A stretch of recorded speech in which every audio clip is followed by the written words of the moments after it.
राधे राधे सभी को।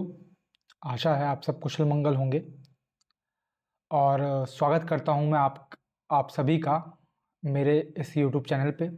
आज हम मेडिकल बिलिंग की लेक्चर नंबर 3 करने वाले हैं, जिसमें हम इम्पॉर्टेंट टर्मिनोलॉजीज की बात करेंगे। कुछ इम्पॉर्टेंट टर्म्स जो कि मेडिकल बिलिंग्स में यूज़ होती हैं। अगर टेक्निकल भाषा में बोलूं तो जार्गन्स जो यूज़ होते हैं मेडिकल बिलिंग में, आज हम उनकी बात करेंगे। चाहे वो इम्पोर्टेंट एक्ट हों या इम्पोर्टेंट कोई टर्म हो या फिर कुछ ऐसा हो जैसे कि कोई रूल हो, है ना, कुछ रेगुलेशंस हो। उन सब चीज़ों की बात आज हम इस लेक्चर में डीपली करने वाले हैं, तो लास्ट तक बने रहिए। और इसी के साथ जो है आज का सेशन जो है हम स्टार्ट करते हैं। हमारा जो थीम है patience is the solution to everything, इस चीज़ को आप ध्यान में रखिएगा, ठीक है। कुछ भी आपको कोई भी मुकाम हासिल करना हो, कहीं भी कुछ भी अचीव करना हो, तो पेशेंस आपके अंदर होना बहुत ज़रूरी है। कुछ भी करना हो, छोटे से छोटे टारगेट्स भी हों आपके लिए, तब भी आपको पेशेंस रहना बहुत ज़रूरी है। इंसान के अंदर जितना पेशेंस होता है वो उसके कैरेक्टर को डिटरमाइन करता है, ये चीज़ हमेशा याद रखना। और कोई साथ नहीं देगा, सिर्फ आपका कैरेक्टर, आपके पेशेंस, आपके कैरेक्टरिस्टिक्स लाइफ में आपके साथ देंगी, जो आपको आगे बढ़ने में, बेहतर इंसान बनने में आपकी हेल्प करेंगी, ठीक है। तो ज़्यादा ज्ञान ना लेते हुए, ठीक है, ऐसा ना हो कि मैंने आपको ज़्यादा ज्ञान दे दिया, आप साधु बनने की राह पे निकल जाओ और हमारा ये सेशन जो है यहीं रह जाए। स्टार्ट करते हैं। पहले हम बात करेंगे कोबरा की। कोबरा क्या है? ये वो वाला कोबरा नहीं, समझ रहे हो, वो वाला नहीं। ये है बेसिकली एक एक्ट जो यूएस गवर्नमेंट जो है वो लेके आई थी। इसका फुल फॉर्म है consolidated omnibus budget reconciliation act. कब आया था ये आया था 1985 में। और ये क्या बोलता है, ये चीज इंपॉर्टेंट है। It state that if any employ lost their job because of termination और resignation, then the employee can continue the insurance policy for the previous employer by paying the premium up to maximum of 18 month। ठीक है, कहने का मतलब क्या है, मैं आपको सरल भाषा में समझाऊं तो यूएस फेडरल गवर्नमेंट जो है ये लॉ लेके आई थी, जिसके तहत अगर कोई एम्प्लॉय है, कोई बंदा अपनी उसकी बंदे की जॉब छूटती है, चाहे वो टर्मिनेशन के थ्रू हो, चाहे वो रेजिग्नेशन के थ्रू हो, तो इस एक्ट के थ्रू वो बंदा अपनी जो इंश्योरेंस पॉलिसी है वो कंटिन्यू कर सकता है अप टू 18 महीने यानी कि 1.5 साल, 1.5 years, 1.5 years के लिए वो कंटिन्यू कर सकता है बाय पेइंग द प्रीमियम। ठीक है, मतलब कि एक तरह से जो देखो, आपको पता है इंश्योरेंस में, मैं ऑलरेडी बता चुका हूँ, इंश्योरेंस में बेनिफिशियरी में पॉलिसी होल्डर तो होता है, साथ साथ उसकी फैमिली भी होती है, जिसको हम अगर टर्म्स बोलें तो डिपेंडेंट्स बोलते हैं उसको, है ना। तो वो इनकी पॉलिसी 18 महीने तक कवर कर सकता है। मतलब 18 महीने तक जो है, अगर कोई बंदा, आपको पता है अगर किसी की जॉब छूटती है तो कितनी सारी रिस्पॉन्सिबिलिटीज़ बढ़ जाती हैं, तो ये एक्ट जो है उनकी रिस्पॉन्सिबिलिटी को ईज करता है। ठीक है, कि आप टेम्पररी कुछ टाइम तक अपना जो हेल्थ कवरेज है वो मेंटेन कर सकते हैं। तो ये बोलता है कोबरा एक्ट, याद रखना है, ठीक है। वैसे ही अगले बात करें तो क्लिया, जिसका फुल फॉर्म है क्लिनिकल लेबोरेटरी इम्प्रूवमेंट अमेंडमेंट। ये भी यूएस फेडरल रूल्स या रेगुलेशंस कह लो, US federal rules and regulations कह लो, ठीक है। कब आया था? 1988 में। This is a certification for laboratories which insure accuracy, reliability, timeliness in the patient lab test result. All physicians who perform laboratory tests must register with CLIA program. देखो, अगर मैं आसान भाषा में बताऊं तो क्लियर प्रोग्राम का मेन ऑब्जेक्टिव क्या है? इसका ऑब्जेक्टिव ये है, और ये लाया क्यों गया, अगर मैं लिख के बताऊं तो इसको बोलते हैं to guarantee that all clinical lab test performed on human are accurate and reliable।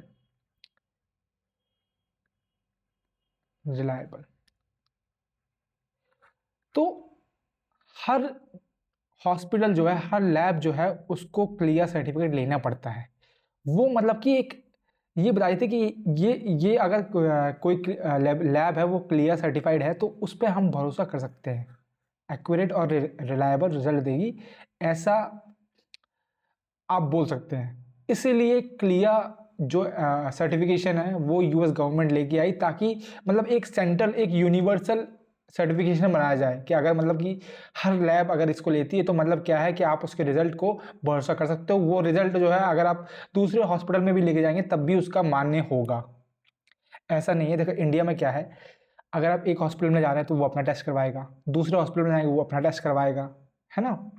समझ रहे हो कहने का मतलब क्या है? उनको भरोसा ही नहीं है कि भाई दूसरा वाला जो हॉस्पिटल है वो उसने सही टेस्ट करवाया होगा, इसलिए वो खुद का करवाता है। लेकिन यूएस में ऐसा नहीं है, यूएस ने एक यूनिवर्सल सर्टिफिकेशन निकाल रखा है। अगर लैब जो है क्लियर सर्टिफाइड है तो इसका मतलब ये है कि वो कहीं वो टेस्ट कहीं भी जाएगा तो वो एक्यूरेट और रिलायबल माना जाएगा। ठीक है, तो इसने बहुत सारी चीज़ों को रिमूव कर दिया। समझ रहे हो क्या क्या रिमूव कर दिया? कि मतलब कि आप खुद का वो नहीं कर सकते, खुद का टेस्ट नहीं परफॉर्म कर सकते। ठीक है, तो ये चीज़ इसने रिमूव कर दी।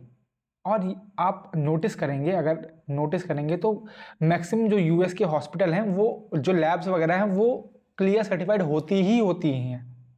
ठीक है, तो ये चीज़ आपको ध्यान रखनी है। आगे आते हैं, आगे है बर्थडे रूल। बर्थडे रूल जो है वो बहुत इंपॉर्टेंट हो जाता है।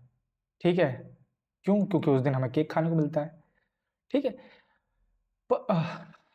पर ये मैं एक्चुअली में बताता हूँ आपको बर्थडे रूल का मतलब क्या है। बर्थडे रूल का मतलब क्या है कि जो बच्चा होगा, अब देखो माता पिता ने इंश्योरेंस ले रखा है मान लो, तो बच्चे का जो इंश्योरेंस है वो प्राइमरी कौन सा होगा, सेकेंडरी कौन सा होगा, बच्चे का प्राइमरी यस कौन सा होगा, सेकेंडरी कौन सा होगा, ये कैसे आप मानोगे?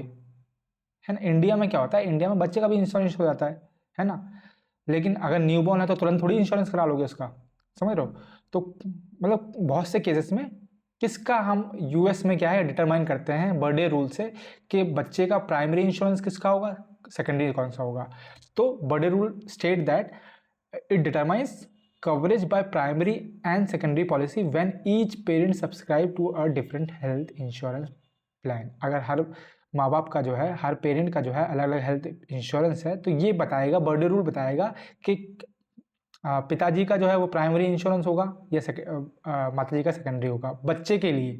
ठीक है, इट स्टेट दैट, क्या बोलता है ये रूल बोलता है, it state that policy holder whose birth month and birth day अगर earlier in a calendar year hold primary policy for children on the other basis age and year of birth of parent is not consider when applying birthday rule. ठीक है, कहने का मतलब क्या है, मान लो बच्चे का नाम हम ले लेते हैं ए बच्चे का नाम है, उसके मम्मी का नाम, उसके पापा का नाम एफ है, उसकी मम्मी का नाम एम है। एफ से फादर, एम से मदर। अब फादर का बर्थडे है, फादर का जन्म हुआ था मान लो 10 जनवरी 1965 और मम्मी का हुआ था 12 फरवरी 1985। ऐसा मान लो, कुछ भी मान लो आप। ठीक है, तो बर्थडे रूल ये बोलता है कि जिसका बर्थ मंथ यानी कि उनका मंथ कौन सा है, फादर का जनवरी है, मम्मी का कौन सा फरवरी है, तो एक कैलेंडर ईयर में बर्थ मंथ जिसका पहले आएगा वो प्राइमरी होगा। तो इस केस में क्या है, फादर का जो है इंश्योरेंस वो प्राइमरी होगा बच्चे के लिए और मम्मी का सेकेंडरी होगा बच्चे के लिए, ऐसा बोलता है। और अगर मान लो कि मैं यहाँ पर लिख देता हूँ, अगर मान लो दोनों का जनवरी है तो इनका भी जनवरी है, इनका 12 जनवरी है, तो फिर हम डे को देखेंगे किसका कैलेंडर ईयर में कौन सा डे पहला आता है, 10 जनवरी पहला आता है कि 12 जनवरी पहला आता है। 10 जनवरी भी पहला आता है तो फिर इनका प्राइमरी होगा। इस केस में हम ईयर कंसिडर नहीं करते कि सपोज मान लो यहाँ पे मम्मी का जो डेट ऑफ बर्थ है वो 63 होता, कितना होता 63। कहने का मतलब क्या है, मम्मी का जन्म पहले हुआ है ना। तो बच्चे के लिए मम्मी का जो ईयर है वो एक क्राइटेरिया नहीं है बर्थडे रूल अप्लाई करने के लिए, ना ही उनकी एज है कि मान लो पापा जो है 70 साल के हैं, मम्मी जो है 71 साल की, तो मम्मी बड़ी हैं तो फिर मम्मी को कंसिडर करना चाहिए, ऐसा नहीं है। एज क्राइटेरिया नहीं होता, सिर्फ बर्थ मंथ कि उनका मंथ जो है किसका पहले आ रहा है एक कैलेंडर ईयर में, या फिर अगर दोनों का सेम आ रहा है, दोनों के आइडेंटिकल बर्थडेज हैं, है ना, तो डे कंसिडर करेंगे। अगर मान लो दिन भी सेम है, दिन भी सेम मान लेते हैं, कहने का मतलब दिन भी सेम मान लेते हैं इनका दिन भी सेम है, ये भी मम्मी भी है 10 जनवरी 1963 और पापा है 10 जनवरी 1965, मतलब दोनों के में 10 जनवरी है। अगर दोनों के आइडेंटिकल बर्थडेज हैं तो the policy in the effect in the longest is consider primary. अगर मतलब कि देखेंगे कि दोनों ने जो पॉलिसी ले रखी है किसकी पॉलिसी लंबे समय तक चल रही है। मान लो पापा ने जो पॉलिसी ले रखी है वो 13 साल तक है, मम्मी ने पॉलिसी ले रखी है वो 15 साल तक चलेगी, तो मतलब पापा से वो 2 साल ज़्यादा चलेगी, तो जिसकी पॉलिसी ज़्यादा चलेगी उसको प्राइमरी माना जाएगा और बाकी दूसरे को सेकेंडरी माना जाएगा। ठीक है। और केस बनते हैं, और केस क्या बनते हैं, मान लो अगर बच्चे की शादी होगी हो तो है शादी इतनी जल्दी, अरे करवा देते हैं भाई। पिक्चर वाला तो भाई पता ही है तुमको, अभी लड़का भाग रहा है 5 साल का, भागते भागते जब तक वो दूसरे रोड के दूसरे छोर तक पहुंचा तब तक वो 26-27 का पहुंच जाता है। तो हम क्यों नहीं करवा सकते, हम भी करवा देते हैं शादी। तो अगर मान लो बच्चे की शादी हो गई है तो जो उसकी स्पाउस होगी, जो अदर हाफ होगी, उसका सेकेंडरी कंसिडर किया जाएगा इंश्योरेंस उस बच्चे के लिए। ठीक है। सेकंड कंडीशन ये, अगर वो एम्प्लॉयड है, तो अगर वो एम्प्लॉयड है, वो जॉब करता है, तो जो एम्प्लॉयर की तरफ से जो इंश्योरेंस होगा उसको प्राइमरी कंसीडर किया जाएगा, सॉरी क्रॉस लगा दिया मैंने। ठीक, ये दूसरा केस प्राइमरी कंसीडर किया जाएगा। अगर एक और केस देख लें, तो अगर न्यू बॉर्न है, अगर कोई बच्चा न्यू बॉर्न है, अभी जन्म हुआ है, तो याद रखना ये केस जो है ये बहुत ही इंपॉर्टेंट केस है, स्टार मार्क कर लो। अगर कोई बच्चा न्यूबॉर्न है तो 30 से 90 दिन के लिए, 30 से 90 दिन के लिए जो मम्मी का इंश्योरेंस होगा, जो मदर का इंश्योरेंस होगा, वो ऑटोमेटिकली प्राइमरी बन जाएगा, वो प्राइमरी की तरह एक्ट करेगा ऑटोमेटिकली। ठीक है, मतलब कि न्यू बॉर्न के लिए 30 से 90 दिन के लिए मम्मी का इंश्योरेंस ही सब चीज़ कवर करेगा, ऐसा बर्थडे रूल बोलता है। ये सब रूल हैं, ये आपको पता होने चाहिए, ये पूछे जाते हैं जब इंटरव्यू आपका होगा। ठीक है, जब आप मतलब कि आप दूसरी कंपनी में अप्लाई कर रहे हैं, आपकी कुछ सैलरी है, आप इंक्रीमेंट मांग रहे हैं, आप दूसरी कंपनी में ज्वाइन कर रहे हैं, ठीक है, तो वो आपसे पूछते हैं कि आपने भाई क्या क्या सीखा, उसमें एक चीज़ बर्थडे रूल पता होना चाहिए। ठीक है, तो ये चीज़ याद रखनी है, और ये इतनी डिटेल में कोई भी आपको नहीं बताएगा जितनी डिटेल में मैं बता रहा हूँ। आप यूट्यूब में बाकी सारे वीडियोस भी देख सकते हैं। ठीक है, और मैंने मतलब देखा है कि मेरे दोस्तों को कितनी दिक्कत हो रही थी उनको समझने में, है ना, तो वो दोस्तों के लिए ही मैं ये वीडियो बना रहा हूँ ताकि उनको आसानी हो जाए, और उनकी तरह और भी बच्चे होंगे, उनके जो बैचमेट हैं, कलीग्स हैं, उनको भी हेल्प हो जाएगी। ठीक है, ओके, तो बर्थडे रूल आपको क्लियर हो गया होगा। आगे चलते हैं। आउट ऑफ पॉकेट एक्सपेंस, नाम से समझ में आ रहा है, पॉकेट एक्सपेंस जेबी खर्चे है, जो जेब से पैसा निकलता है, आउट ऑफ पॉकेट एक्सपेंस क्या होता है? It is a part of medical bill which is not paid by the primary insurance is called out of pocket expense. मतलब वो पैसा जो प्राइमरी इंश्योरेंस पे नहीं कर रही है। क्या रीज़न है भाई? अब सिंपल सी बात है, आपने सर्विस ली है $500 की, ठीक है, पहला प्राइमरी इंश्योरेंस जो था उससे हमारी डील हो रखी थी, उससे आपने इंश्योरेंस लगा था $300 का, तो भाई वो $300 ही तो खर्च करेगी, $500 का काय को पे करेगी?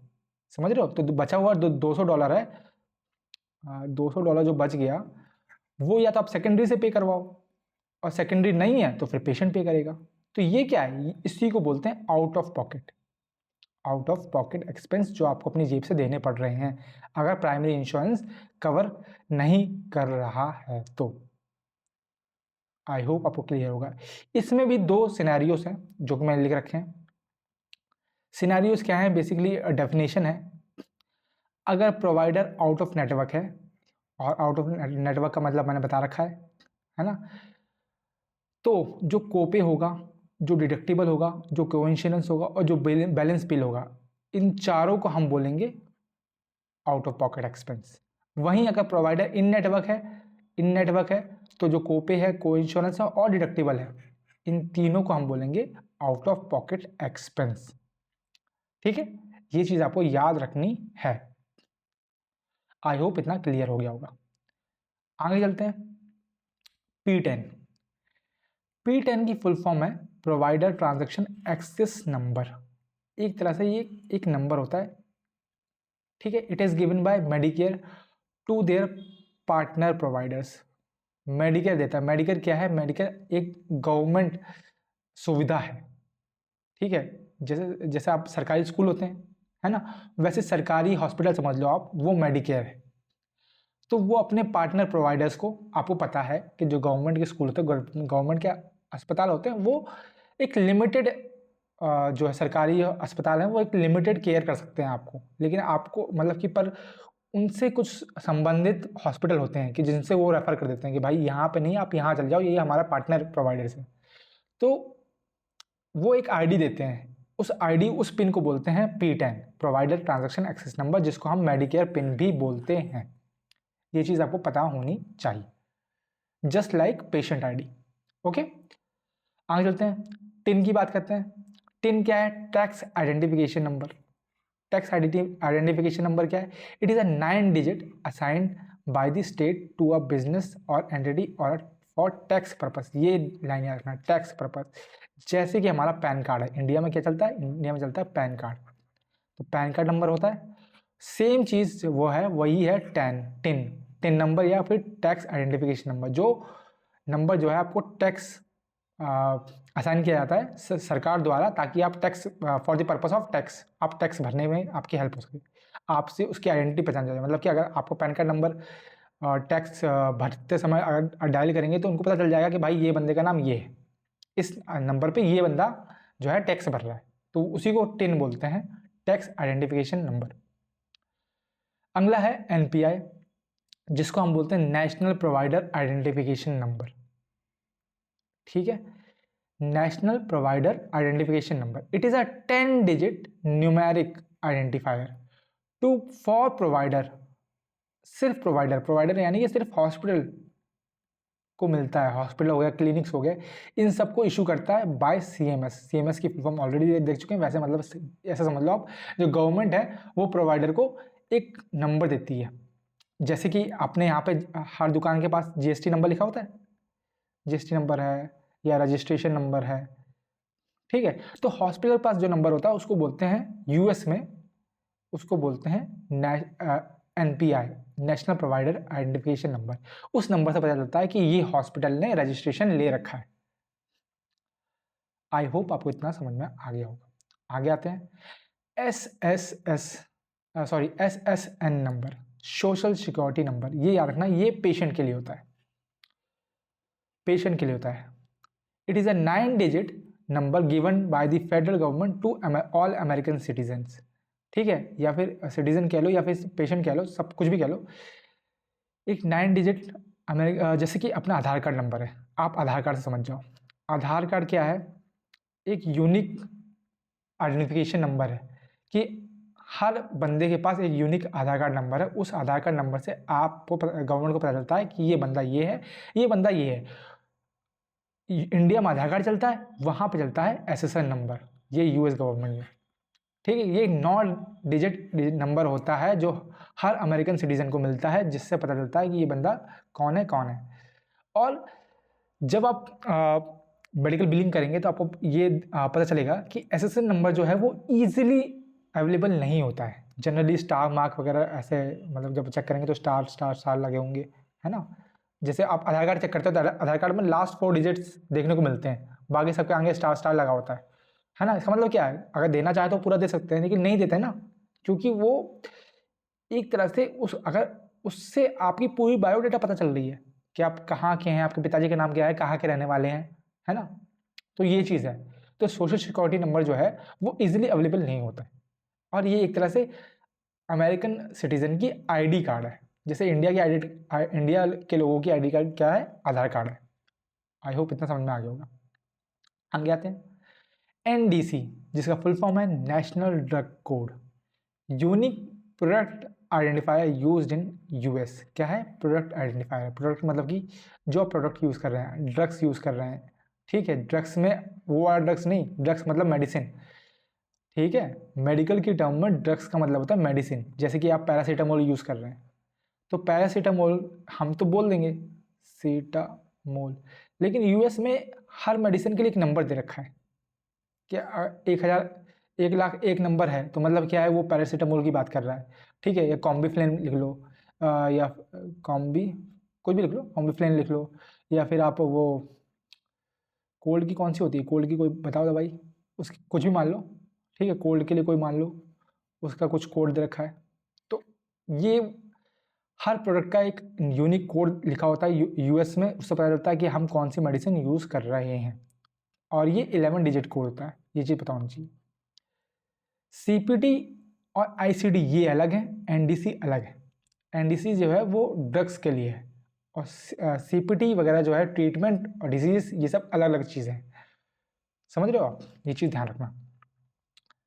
आगे आते हैं, आगे बात करते हैं प्लेस ऑफ सर्विस की, ठीक है। अब ये प्लेस ऑफ सर्विस क्या होता है, देखो प्लेस नाम से पता चल रहा है, प्लेस ऑफ सर्विस जहाँ पर सर्विस दी जा रही हो। तो यूएस में हर हर सर्विस की जगह को एक कोड दे रखा है। जैसे अगर लिखा हुआ है कि प्लेस ऑफ सर्विस जो है 11 है, उसका मतलब क्या है कि जो जगह है वो ऑफिस की बात कर रहे हैं, 12 का मतलब होम की बात कर रहे हैं, 21 का मतलब इन पेशेंट की बात कर रहे हैं, 22 का मतलब जो है on campus out patient hospital की बात कर रहे हैं, 23 का मतलब क्या है कि इमरजेंसी पेशेंट है, ठीक है। 24 का मतलब है एम्बुलेटरी सर्जिकल सेंटर है। अभी क्या होता है ये मैं आपको बताऊंगा। 32 का मतलब है नर्सिंग फैसिलिटी है। 33 का मतलब है हॉस्पाइस है। हॉस्पाइस क्या है ये भी मैं आपको बताऊंगा, ठीक है। तो ये है प्लेस ऑफ सर्विस, कहाँ पे सर्विस दी जा रही है, क्लिनिक में दी जा रही है, और नर्सिंग फैसिलिटी में दी जा रही है, इमरजेंसी वार्ड में दी जा रही है, कहाँ पे दी रही है, ओपीडी में दी जा रही है, कहाँ पे दी जा रही है। हर किसी के लिए एक कोड दे रखा है, ठीक है। तो वो कोड है, उसको हम बोलते हैं प्लेस ऑफ सर्विस, याद रहेगा। आगे चलते हैं, आगे हम बात करते हैं टाइमली फाइलिंग लिमिट की। टाइमली फाइलिंग लिमिट का जो सिनेरियो है, जो मतलब जब आप एग्जीक्यूटिव के तौर पे काम करते हैं, ठीक है, जब आप इंश्योरेंस कंपनी से बात कर रहे होते हैं, सॉल्व कर रहे होते हैं क्लेम को, कि क्लेम में क्या दिक्कत है, तो वहाँ पे टीएफएल का यूज़ करते हैं। तो टीएफएल क्या है, the time frame that payer gives to the provider to submit the claims to receive payment. देखो इंश्योरेंस क्या है, हर प्रोवाइडर को एक टाइम देता है, नॉर्मली ये 120 या 180 दिन का होता है, कि अगर इसके अंदर आपने क्लेम भेज दिया तो हम कंसिडर करेंगे, इसके बाहर आपने भेजा तो वो समझ लो कि एक्सपायर है, उसका हम पैसा नहीं देंगे। और याद रखना टीएफएल जो है डीओएस से कैलकुलेट होगा। डीओएस का मतलब क्या है, डेट ऑफ सर्विस। जिस दिन डेट ऑफ सर्विस कैलकुलेट दी गई उससे 120 दिन, उससे 180 दिन, मतलब मान लो आपने जो है ये आपको चोट लगी, आपने इलाज करवाया 1 जनवरी 2025 को, ठीक है। तो आपका टीएफएल क्या होगा, अगर सपोज इंश्योरेंस कंपनी ने बोला कि हमारा टीएफएल जो है 180 दिन है, 180 दिन का मतलब 3 महीने। तो 1 जनवरी 2025 से जो 3 महीने होंगे, 3 महीने होंगे, उसके अंदर अगर आपने क्लेम भेज दिया तो इंश्योरेंस कंपनी कंसिडर करेगी अथवा नहीं करेगी। ठीक है, ये टीएफएल का मतलब है। और ये आप जनरली पूछते हैं कि क्या हमारा क्लेम जो है इसलिए डिनाई कर रखा है क्यों कि हमने डेट ऑफ ये टीएफएल के बाहर भेजा है और आपका टीएफएल है कितना, ये सब हम ऑलरेडी पूछते हैं जब हम क्लेम को सॉल्व कर रहे होते हैं, डिनाइड रीजन को सॉल्व कर रहे होते हैं। ठीक है, और हम बात करें बाकी चीज़ों की, हम बात कर लेते हैं जैसे कि जो हमारी छूट गई हैं, जैसे एम्बुलेटरी सर्जरी सेंटर, मैं आपकी उसकी बात कर लेता हूँ। एम्बुलेटरी सर्जरी सेंटर, सर्जरी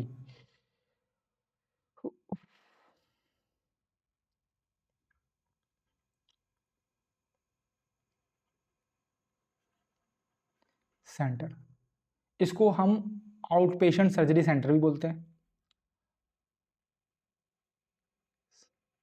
ठीक है, और इसका एक और नाम है, इसको हम बोलते हैं सेम डे सर्जरी सेंटर। अब आपको इस नाम से समझ में आ गया होगा कि इसका मतलब क्या है।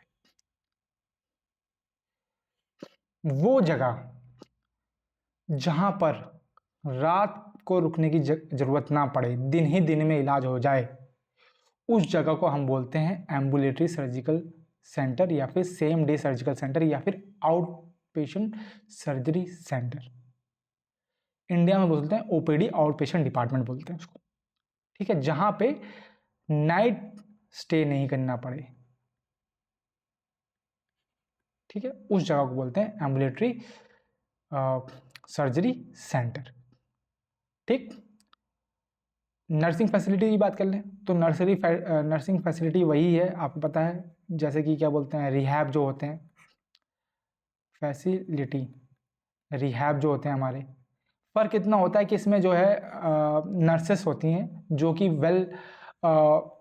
जिनको अच्छे वेल स्किल्ड होती हैं, वो नर्सेस जो हैं वो 24 घंटे जो हैं तैनात होती हैं। अगर कुछ भी दिक्कत होती है तो वो तुरंत हेल्प करने के लिए वहाँ पे मौजूद होती हैं। ये है हमारी नर्सिंग फैसिलिटी। ठीक है, अगर हम बात करें हॉस्पाइस की, हॉस्पाइस भी छूट गया, उसको भी देख लेते हैं एक बार, ये भी टर्म हम यूज़ करेंगे। देखो, हॉस्पाइस वो जगह है, अब देखो आपको पता है, सपोज एक पेशेंट है, उसको लास्ट स्टेज कैंसर है, स्टेज कैंसर,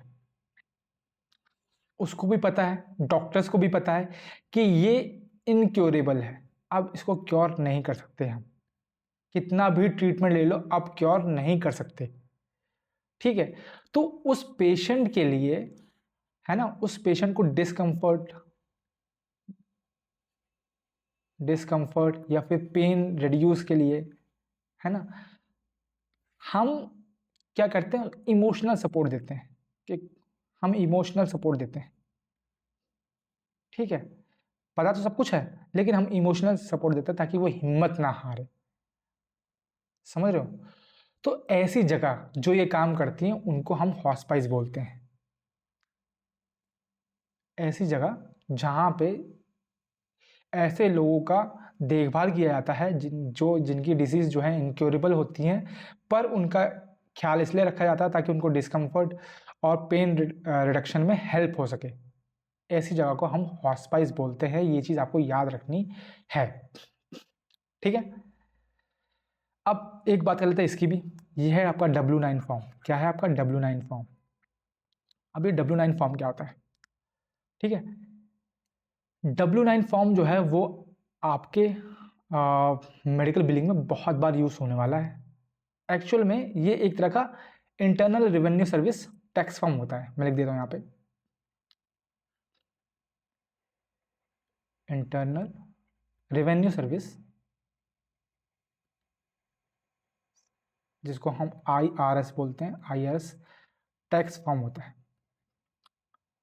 ठीक है, इसको हम यूज़ करते हैं, यूज्ड, यहाँ तो गड़बड़ हो जाएगी, कहीं लिखना पड़ेगा। ठीक है, इसको कहाँ यूज़ करते हैं मैं लिख देता हूँ।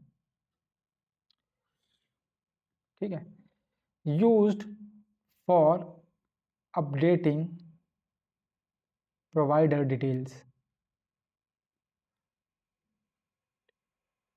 जैसे कि mailing address with insurance company, insurance, ensuring नहीं, इंश्योरेंस।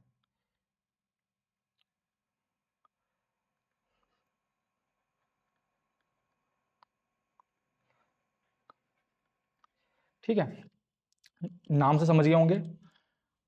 अगर इंश्योरेंस कंपनी प्रोवाइडर की डिटेल्स मांग रही है ना, जब हम क्लेम्स को रेक्टिफाई वगैरह कर रहे हैं, तो अगर वो डिटेल्स मांग रही है तब उस केस में हम जो है बिलिंग कंपनी जो है वो W9 फॉर्म भेजती है। W9 फॉर्म में देखो टिन मेंशन होता है ना सब, और यहाँ पे सिटी है, एड्रेस है, ठीक है, और बिजनेस नेम है, सब कुछ यहाँ पे ऑलरेडी मेंशन होता है इस फॉर्म में। सोशल सिक्योरिटी नंबर है, सोशल सिक्योरिटी नंबर क्या होता है आपका, SSN नंबर होता है, ठीक है, या फिर एम्प्लॉयर आइडेंटिफिकेशन नंबर।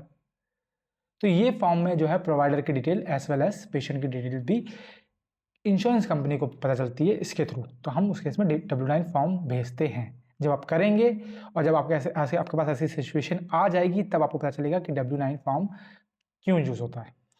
ठीक है, तो ये कुछ इंपॉर्टेंट टर्मिनोलॉजी थी जो हमें मेडिकल बिलिंग में जाननी होती है।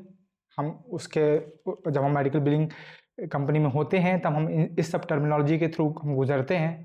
ठीक है, नॉर्मली तो देखो आपको अगर कंपनी वाले जब आप कंपनी ज्वाइन करते हैं तो कुछ वीक्स के लिए आपके सेशंस होते हैं, आपको सिखाया जाता है, आपको सॉफ्टवेयर की नॉलेज दी जाती है, किस पे काम कर रहे हैं, क्या काम कर रहे हैं, उसकी भी नॉलेज दी जाती है। तो जनरली कंपनी वाले बताते हैं। अगर नहीं बताते हैं तो मैंने आपको बता दिया है, अगर आप इस कोर्स में या फिर इस कंपनी में इस करियर में अपना जो है कदम रख रहे हैं तो उससे रिलेटेड जितनी भी इन्फॉर्मेशन है मैं आपको देता रहूँगा। ठीक है, और हमारे कुछ और सेशंस रहने वाले हैं जिसमें हम थोड़ी सी और बात करेंगे, क्योंकि इसमें हमने डिनाइल्स की बात नहीं करी है। अगला सेशन जो है उसमें हम डिनाइल्स की बात करेंगे कि अगर इंश्योरेंस कंपनी जो है क्लेम को डिनाई करती है तो किन रीज़न की वजह से करती है, और उस केस में एज आ एग्जीक्यूटिव आप किस तरह से डील करते हैं उसकी हम बात करेंगे। तो आशा है ये सेशन आपको बहुत फ्रूटफुल लगा होगा, बहुत कुछ सीखा होगा आपने। ठीक है, और कुछ सेम चीज़ कुछ छूट गया हो, मैंने बताना भूल गया हूँ, तो वो आप मुझे कमेंट सेक्शन में लिख के बता सकते हैं। ठीक है, मिलते हैं अगले लेक्चर में। मस्त रहिए, बिंदास रहिए। तब तक के लिए राधे राधे सभी को।